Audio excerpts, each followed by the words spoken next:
I want you to imagine a village. It is August 21st, 1986, in Cameroon, West Africa. The village of Nyos is quiet. People are cooking dinner. Farmers are tending to their cattle. Children are playing.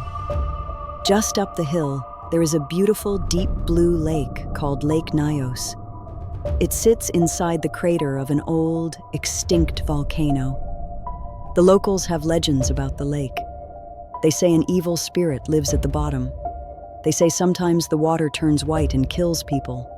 But tonight, the water looks calm. At around 9:00 p.m., villagers heard a strange sound. It wasn't an explosion. It sounded like a deep, rumbling groan coming from the water. Some people went outside to check, but they saw nothing in the dark. So, they went back to sleep. But something terrible had happened. The bottom of the lake had overturned. A massive bubble of carbon dioxide gas, which had been building up in the deep water for centuries, suddenly broke free. It shot up to the surface. It caused a mini tsunami that splashed over the crater walls. But the water wasn't the danger. The gas was.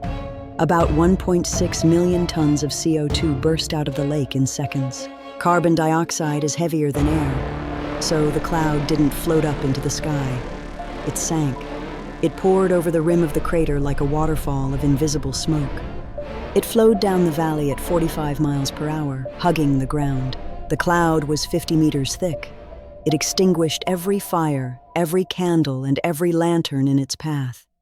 It hit the village of Nyos first. The people sleeping in their beds didn't wake up. They didn't gasp. They just quietly slipped from sleep into unconsciousness, and then death. People who were awake tried to run. But you can't run from air. They collapsed in their doorways. The cloud kept moving. It flowed down the valley for 15 miles, wiping out the villages of Cha and Subum. In total, 1,146 people died that night. 3,500 livestock, cows, goats, chickens, dropped dead instantly. Even the flies and the ants were killed. The next morning, when survivors from high ground came down to check on their families, they found a ghost world. There was no noise, no birds singing, no cows mooing, just bodies lying peacefully on the ground, looking like they were taking a nap. Scientists rushed to the scene. They were baffled. Was it a chemical weapon? A plague? Then they looked at the lake. The beautiful blue water had turned a terrifying, rusty blood red. This was the clue. The red color was iron from the bottom of the lake that had been churned up to the surface. They realized that Lake Nyos was an exploding lake. This is a rare geological phenomenon called a Limnic Eruption. Usually, lakes cycle their water. The top water gets cold and sinks, and the bottom water comes up. This releases gas slowly. But Lake Nyos is tropical. The top layer stays warm all year round. It acts like a lid on a soda bottle. For hundreds of years, volcanic vents at the bottom of the lake pumped CO2 into the deep water. The pressure kept it dissolved. The lake became a ticking time bomb, storing gigatons of gas under immense pressure. All it took was a trigger, a landslide, a small earthquake, a sudden rainstorm. We don't know.